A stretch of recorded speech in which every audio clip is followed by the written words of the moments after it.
இன்றைக்கி நம்ம project front page design part 2 தான் பார்க்க போகிறோம். Hi friends, welcome back to our channel Tharus craft. இன்றைக்கி நம்ம சேனலில் project front page design part 2 தான் பார்க்க போகிறோம். இதுக்கு நான் பத்திரிக்கையெல்லாம் இருக்கிற ஸ்டென்சில்ஸ் மாதிரி கொடுத்துருப்பாங்க, அதை நீங்கள் மிஸ் பண்ணாமல் கட் பண்ணி வச்சுக்கோங்க. அதில் நான் இந்த மாதிரி ப்ரஷ் பண்ணி வச்சு கலர் பண்ணிக்கிறேன். இந்த மாதிரி கலர் பண்ணிக்கிறேன். இந்த மாதிரி நீங்கள் அந்த கார்னர், ஒரு சைட் கார்னர்லேருந்து நெக்ஸ்ட் கார்னர் வரைக்கும் இந்த மாதிரி கொண்டாந்துங்க. பாருங்கள், இப்போ நான் காட்டுறேன், அந்த மாதிரி கொண்டாங்க. ஓகே, இந்த மாதிரி ரெண்டு இது ஜாயின் ஆகிற மட்டும் சென்டரில் கொஞ்சம் கேப் இருக்குல்ல, அங்கே மேக்ஸ் அப்படின்னு எழுதிக்கிறேன். ஏன்னா இது நான் மேக்ஸ் சப்ஜெக்ட் பண்ணேன், நீங்கள் எல்லா சப்ஜெக்டில் தான் நான் மேக்ஸ் அப்படின்னு எழுதிக்கிட்டேன். அப்புறம் நேம், கிளாஸ் இது எழுதியாச்சு. அவ்வளோதான், நம்மளோட ஃபர்ஸ்ட் டிசைன் ஈஸியாக கம்ப்ளீட் ஆகிடுச்சு. செகண்ட் டிசைன் வந்து என்ன சப்ஜெக்ட் பண்ணலாம், சோஷியல் பண்ணலாம். ஓகே, இப்போ வந்து இதுக்கு ஃபஸ்ட்டு பென்சில் எடுத்துக்கோங்க. பென்சில் எடுத்து நான் இப்போ வரைகிற மாதிரி அந்த மாதிரி நீங்கள் ஸ்கெட்ச் பண்ணிக்கோங்க. வரைஞ்சிட்டு ஸ்கெட்ச் பண்ணிக்கோங்க. ஓகே, இந்த மாதிரி வரைஞ்சிட்டு இப்போ நீங்கள் ஸ்கெட்ச் பண்ணிக்கோங்க. ஃபஸ்ட்டு பார்டர் லைன் போட்டுட்டு அந்த இன்சைடில் இருக்க அந்த நம்ம வரைஞ்சிருக்க பவுலில் இன்சைட் லைன் வந்து அதை வந்து நீங்கள் எரேஸ் பண்ணிடுங்க. அப்புறம் இப்போ நம்ம அவுட்லைன் கொடுத்தாச்சு. இப்போ நம்ம மீதியாக இருக்கிறதெல்லாம் எரேஸ் பண்ணிக்கலாம்.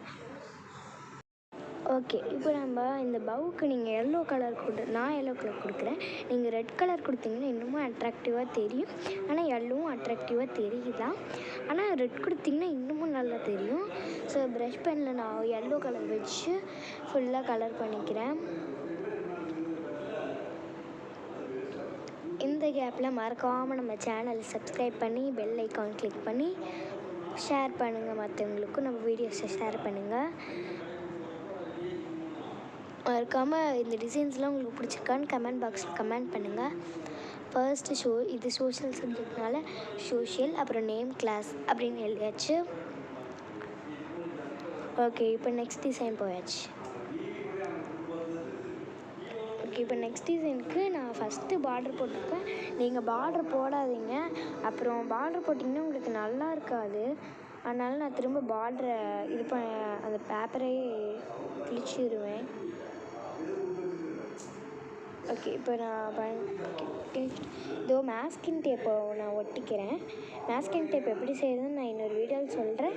இன்னும் மேஸ்கின் டேப் ஒட்டி சயின்ஸ்னு ப்ரஷ் பெனில் எழுதி இது ஸ்டிக்கில் அவுட்லைன் கொடுத்து நீங்கள் டாபிக்னு எழுதிக்கணும்ல, அதில் நீங்கள் இப்போ அபவுட் பிளான்ஸ்னால் நீங்கள் அந்த என்ன டாப்பிக்கு அப்படின்னு எழுதி நீங்கள் அதை பண்ணிக்கலாம்.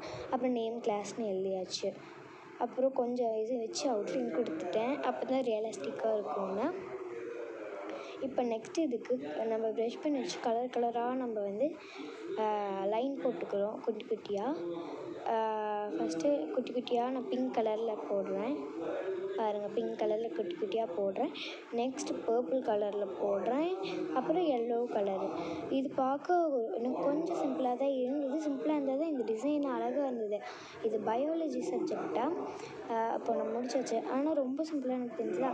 அதனால நான் வந்து என்ன பண்ணிட்டேன், இந்த டாட்டாக வைக்கிறதுக்கு சிம்பிளாக இருக்கும், ஆனால் அழகாக இருக்கும். ஓகேவா, சிம்பிளாக தான் இருக்கும், ஆனால் ரொம்ப அழகாக இருக்கும். எனக்கு கோல்டு இருக்கனால அவ்வளோக்கும் அதனால் பேச முடியல. ஓகே, இப்போ நம்ம டாட் வச்சு முடித்தாச்சு. இப்போ இது பயாலஜிக் சப்ஜெக்ட்னால பயாலஜின்னு எழுதிக்கிறேன். அப்படியே ஸ்டைலாக நானும் எழுத ட்ரை பண்ணேன், ஆனால் ஸ்டைலாக இருக்குன்னு எனக்கே தெரியல. ஓகே, பயாலஜின்னு எழுதியாச்சு. இப்போ நான் நேமு, கிளாஸு அப்படின்னு எழுதியாச்சு.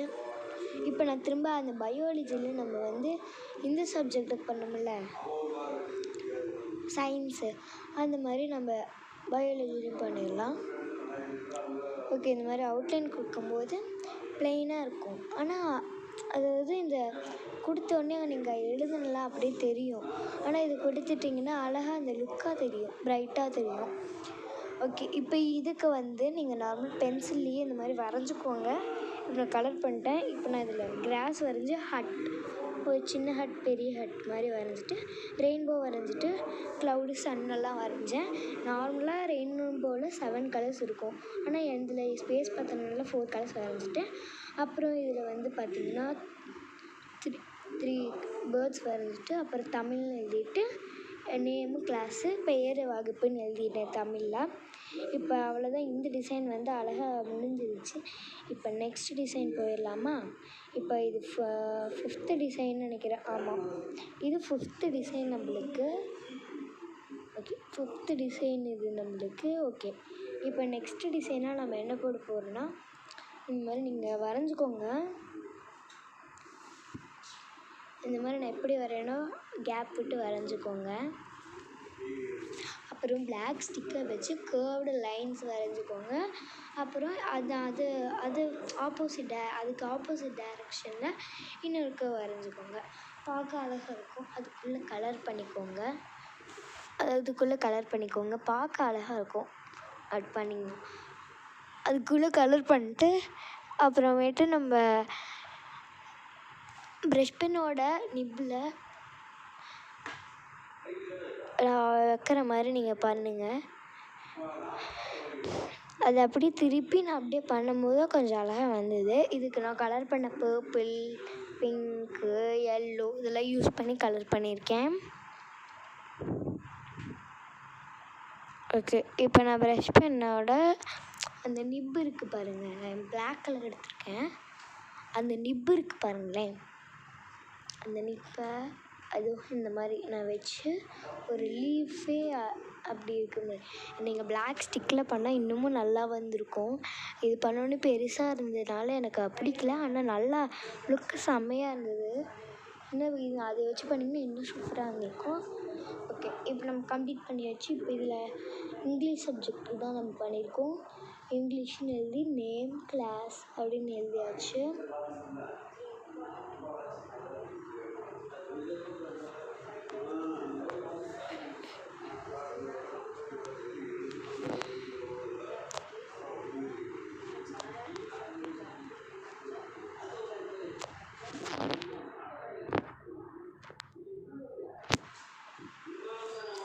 ஓகே, இப்போ நம்ம வந்து நெக்ஸ்ட் டிசைன் போயாச்சு. ஒரு ரவுண்ட் வரைஞ்சிட்டு அப்படியே கர்வ் லைன் வரைஞ்சிட்டேன். சென்டர்லேயும் கர்வ் வரைஞ்சிட்டு அப்புறம் நம்ம இதை ஜியாகிரஃபி சப்ஜெக்ட்டுக்கு நான் வரைஞ்சிருக்கேன். இதை மாதிரி பண்ணேன். லைட் க்ரீன் எடுத்து அந்த ஏர்த்தோட கர்வ்டு லைன் வரைஞ்ச பார்ட்டில் நான் கொடுத்துக்கிறேன். அப்புறம் பேக்ரவுண்டாக ஸ்கை ப்ளூ எடுத்துக்கிறேன். நீங்கள் வந்து ஸ்கை ப்ளூவே எடுத்துக்கோங்க. ஏன்னு பார்த்தீங்கன்னா டார்க் ப்ளூ எடுத்திங்கன்னா உங்களுக்கு வந்து எழுதுறது தெரியாது, சப்ஜெக்ட் நேம் எழுதுறது தெரியாது.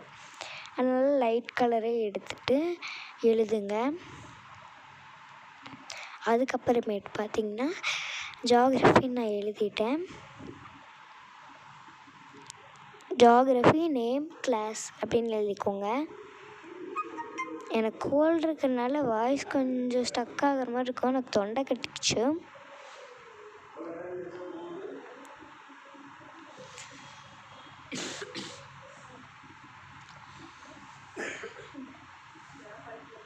எனக்கு காஃபாக வருது. ஓகே, இப்போ நம்ம ஜியாகிரஃபி நேம் கிளாஸ்ன்னு எழுதிட்டாச்சு. நெக்ஸ்ட்டு 8th டிசைன் போய் ஒரு சர்க்கிளை வரைஞ்சி விட்டு ஹாஃப் இதை எரேஸ் பண்ணிவிட்டு அதில் ஃப்ளவர் வரைஞ்சிட்டு ஸ்கெட்ச் அவுட்லைன் பண்ணிட்டு ஸ்டிக் அவுட்லைன் நான் பண்ணிக்கிட்டேன். அப்புறம் நம்ம இங்கிலீஷ் சப்ஜெக்ட் பண்ண மாதிரி அதுலேயும் வந்து கலராக வச்சு பண்ணி அப்புறம் ஃப்ளவர்ஸ்க்கும் கலர் பண்ணிவிட்டு பார்த்தா அழகாக இருந்தது. இது நான் எந்த சப்ஜெக்ட்னே மென்ஷன் பண்ணல. நீங்கள் எந்த சப்ஜெக்ட் வேணாலும் யூஸ் பண்ணிக்கலாம் இதை. ஆனால் எல்லா சப்ஜெக்ட்டுக்கும் நல்லாயிருக்கும். ஓகே, இப்போ நான் ஃபஸ்ட்டு டிசைன் பாருங்களேன், அழகாக இருக்குல்ல. Second design, third design, 4th design, 5th design, 6th design, 7th design, 8th design. இதோட பாய் மக்களே.